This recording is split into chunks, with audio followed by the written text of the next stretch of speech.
So children photography has been one photography that always make a whole lot of people say, "Oh wow," and smile, right? But children photography are one of the most stressful art of photography, honestly. Funny enough, there's this story I would like to share. Now, I had a child who I was to photograph a certain time, and the parent came into the studio and was like getting the child all prepared to take their photograph, putting on some very nice clothes and new shoes and mommy bought for baby, right? Yeah. The little princess began to cry. Reasons unknown, reasons not told, and she cried all through. Now, funny enough, the mother was consoling her and trying to make her joyful, get her everything she wanted. At that particular period of time, the mother was willing to do anything to just get her smile, but she wasn't smiling. That is one crazy photography session. Because at the end of the day, the mother decided that she's going to take the photograph like that with all her crying,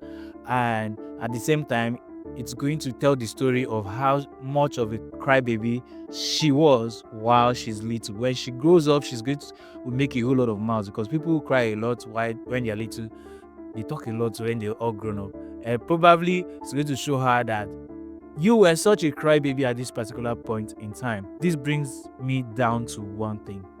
Photography is not just so you take pictures and just go home. Photography is for memories, creating memories, which is why, if it is possible, every month as you grow, as you make significant changes, go out to take a photograph. Here's why. Because you are telling the story of your life. Now imagine if we never had photographs, how much of a story could have been out from Adolf Hitler and all the kings of knowledge we do have? Images of them would not be out there. We would not know what they look like or what were the things they did.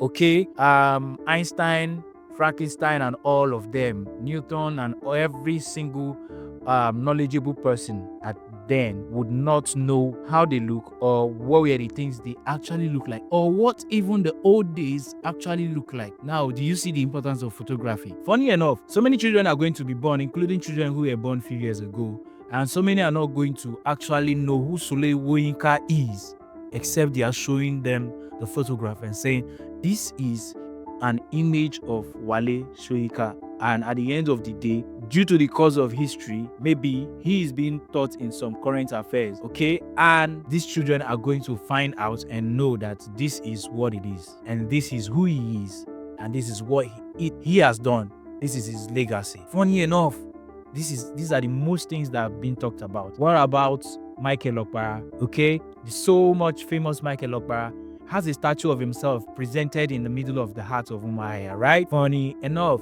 how do they know what he looks like? Photography, right? Now, do you know you are living a record on planet Earth? Someone someday, some people someday are going to come and want to remember what you have done. Are they going to have a photograph of you? Funny enough, do you have a good portrait of yourself? So jump into the studio, take a good portrait of yourself, take a good photograph of yourself today, because you also are making history in your own little way. So don't go out there telling your children, I got A's while I was little. Meanwhile, when you get your results with your A's, there is no evidence for it unless there is no evidence for the A. Because I know in those days, our parents used to say, I used to pass everybody in my class. So if every parent is saying I used to pass everybody in my class, who used to fail? Because every parent did well in school that year. Meanwhile, like, subscribe. I don't know about your parents, but my father said he passed everything. See you soon.